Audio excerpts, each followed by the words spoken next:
guys, welcome back to my channel. If you're new here, my name is Samantha. We would love to have you in the family, so make sure you're hitting that subscribe button if you have not already, and if you are in the family already, welcome back to the channel. So with that being said, guys, today's video is going to be a little bit different than my content has been like recently. I've been up to my top 10 favorite songs of blank artists, top 10 artists of blank genre.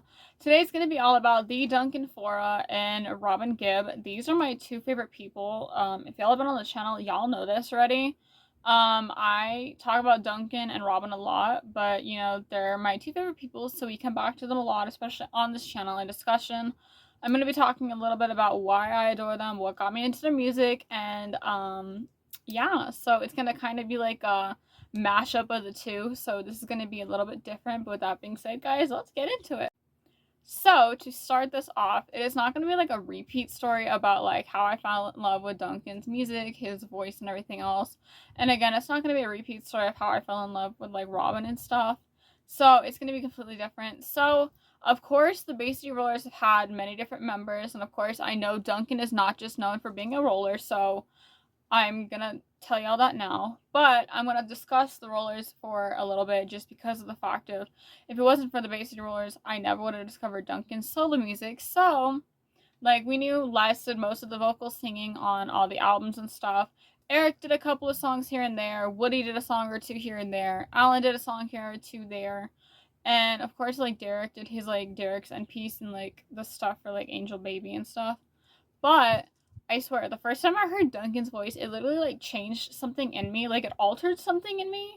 Like my brain altered or something.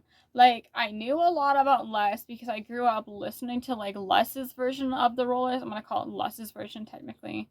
Just because of the fact that Les was the lead singer, so it's not technically Les's version of the Rollers, but when he would sing, he was the lead singer.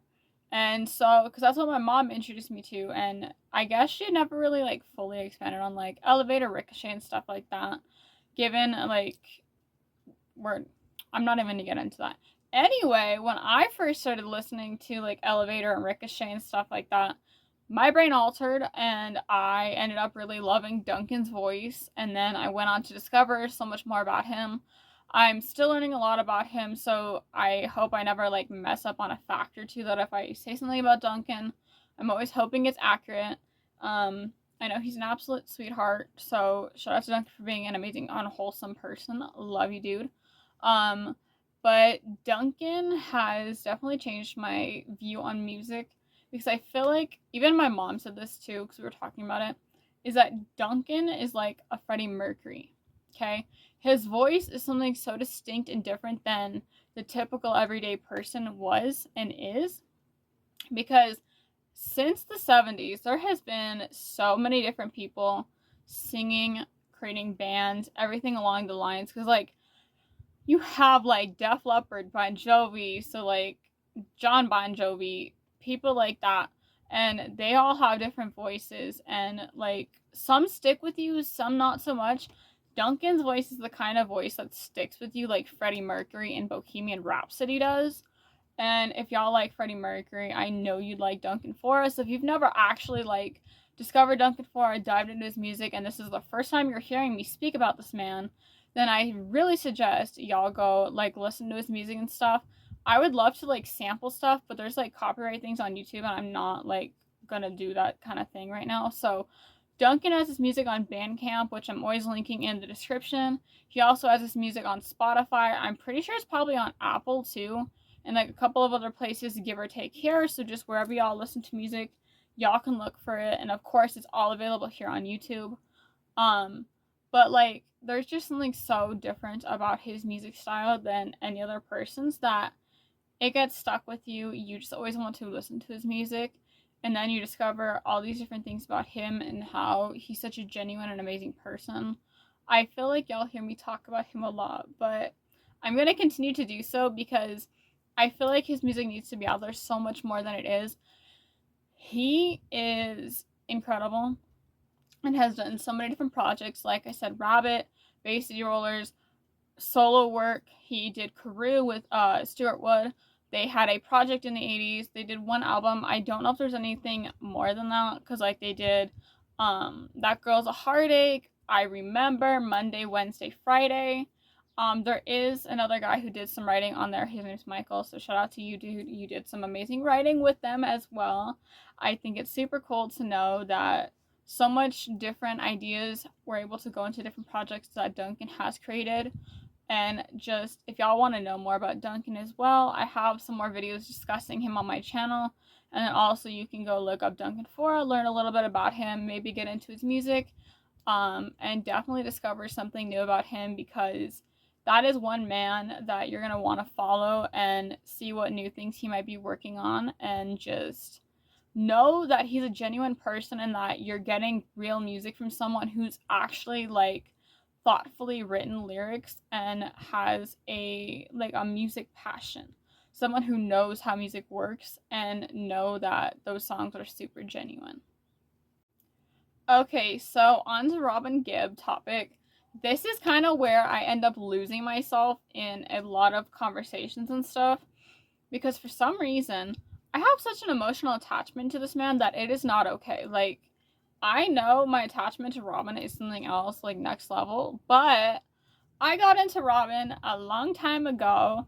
His voice was so distinct. I remember the video that made me fall in love with this dude was literally the How Deep Is Your Love video, and I just don't know what changed in my brain, what altered, because at that point, I had been listening to like a lot of George Michael and like a lot of older music. I will say too, because like of Richard Simmons and stuff, like I know that's super, super random, but because of Richard Simmons, I was into like a lot of 50s, 60s music because of all those different things like in those videos. But anyways, moving on from that, my brain altered from that and it shifted to Bee Gees, like Robin Gibb, everything. So Robin Gibb became my favorite BG member. If y'all also don't know, the Bee Gees do have a little brother named Andy and an older sister named Leslie.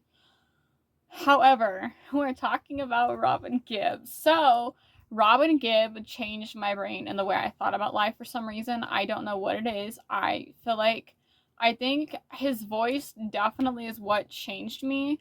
And just, I don't know. Like, I don't know how to explain it about Robin. Because, like, I try and explain it to, like, people about Robin and, like, how my attachment, like, started. Like, I never knew you could be attached to someone who was not alive. And, like, just feel such strong emotion towards someone like that. But I think it's the way he sings that, like, connects you heart to someone. And I feel like that's something, like, a lot of people are not able to do as much, like, now with their music, which is kind of odd, but like if you can do it, you can do it kind of deal. And from like the moment on, from me seeing Robin and How Deep Is Your Love music video, I ended up expanding.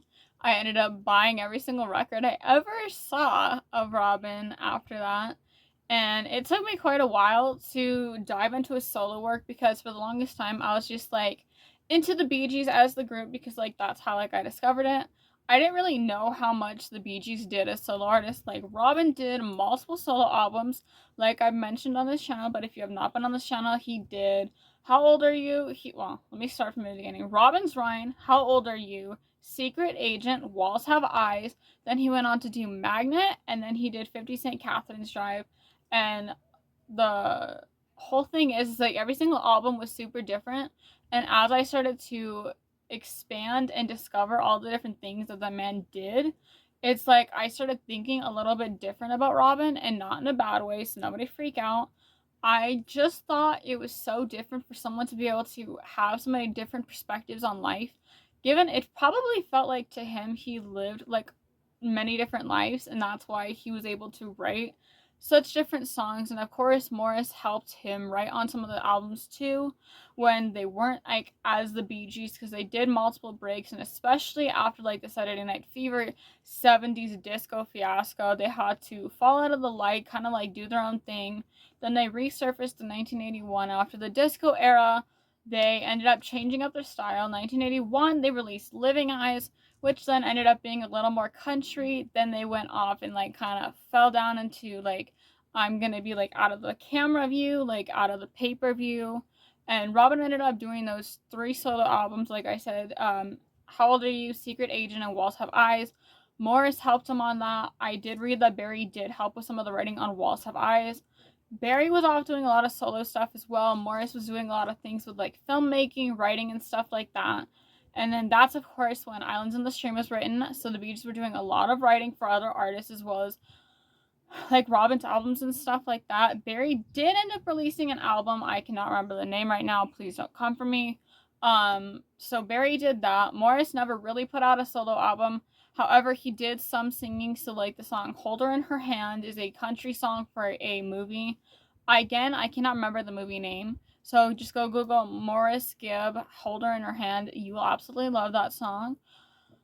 And so basically just as time went on, everything like altered, I think, in Robin's like mind for what he was writing and how it changed.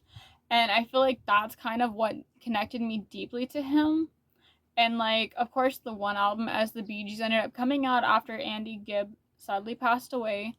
And they made that album super spiritual. And given how much spiritualism was in that album, Robin ended up thinking more of the spiritual world and how it changed him after like Andy and everything else happened.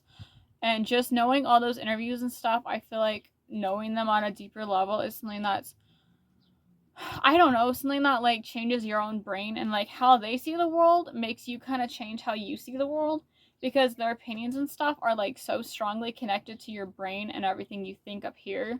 So ending up looking at and listening to all those different interviews and how they changed thinking and all of that ended up being the ultimate reason my connection to the Bee Gees and Robin Gibb became so deep. I know this video was kind of super duper random and like everything was kind of like, oh, going off in different left fields and stuff, but I feel like as you start to think and start to talk to you guys about it, my brain like kind of like was like, oh, we're gonna spill everything in here that like makes me feel so open to talking to you guys about these kinds of things. And I feel like that's something also that you guys do appreciate about my channel, is that I'm super honest and emotional on this channel with what I talk about and how I talk about it. But if you guys do like these kind of videos, I can definitely do this on other artists as well. But with that being said, guys, thank you guys so much for watching another video on my channel. I hope you guys did like it. So like, subscribe, turn on notifications so you never miss a future upload. And I'll see you guys in my next video, which will be very, very soon. Love you, bye!